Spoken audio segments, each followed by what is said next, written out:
All right, this series is the questions and answers series for older kids. They have my first questions and answers, and then they have they have first questions and answers, and they have very first questions and answers, and then they have just the questions and answers, which is probably about ages 6 to 7 on up through probably age 99. They are very fun. These are very fun books.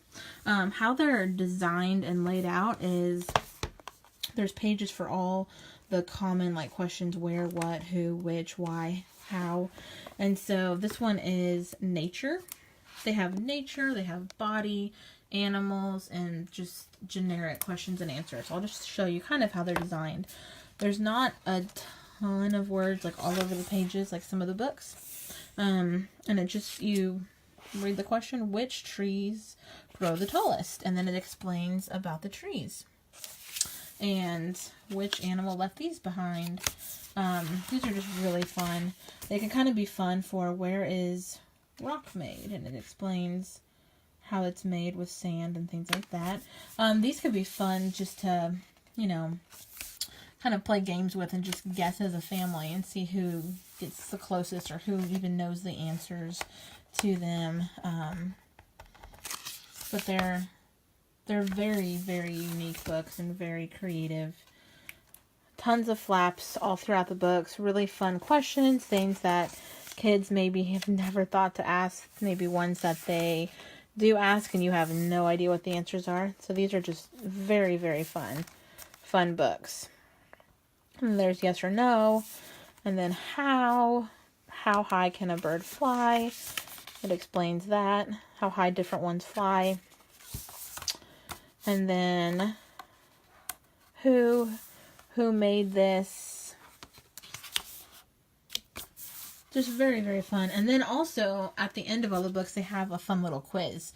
So you can kind of see if they were paying attention and if they, you know, you can make it kind of fun and make it like a game. And then I'll be real short with these ones because they're pretty self-explanatory. But I wanted to show you kind of the difference between these and the See Inside books because they're very similar and like with topics and everything, but they still are different. So this one is See Inside Where Food Comes From, which I forgot to include in that last video. You're probably like, well, it was long enough anyways. I know. I'm too long-winded. I'm trying to be quick. So it shows, like, we get our food, you know, just at the store, the market, and it shows how it gets there. So it goes and explains how things are grown on farms. You get to see how they store food, how they just, I mean, it's just endless, the stuff that they explain in this book. How they transport food, how they harvest it, what they do with, like, how they get milk and how they do things with eggs. It's incredible just the amount of stuff that you can learn from these. Talks about greenhouses, how those work, more farm stuff.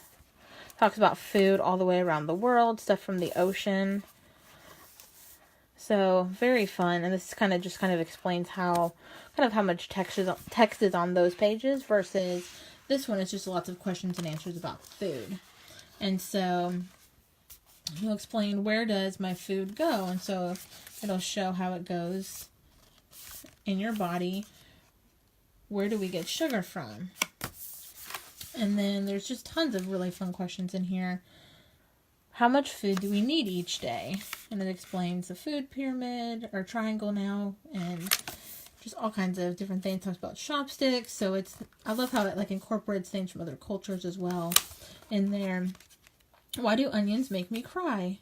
Explains about that. Why are carrots orange? And it also explains that they didn't always used to be orange. I never knew that. You'll have to get the book to find out why. Then it has like a yes or no section. It also encourages kids, because it talks about, are sweets bad for me? And it encourages kids to eat healthy. It explains why they can be, if they're not eaten in moderation. So this also might be a good thing maybe to help with picky eaters, maybe get them excited about trying new foods. What makes food go bad? Which food grows in rainforests? Which countries are these dishes from? So that can be kind of fun to learn about different cultures again. So you can kind of see like the difference between like the words and the pictures and the different books here. But these are just excellent. Once again, there's a little quiz at the end. So these are just excellent books, the questions and answers series.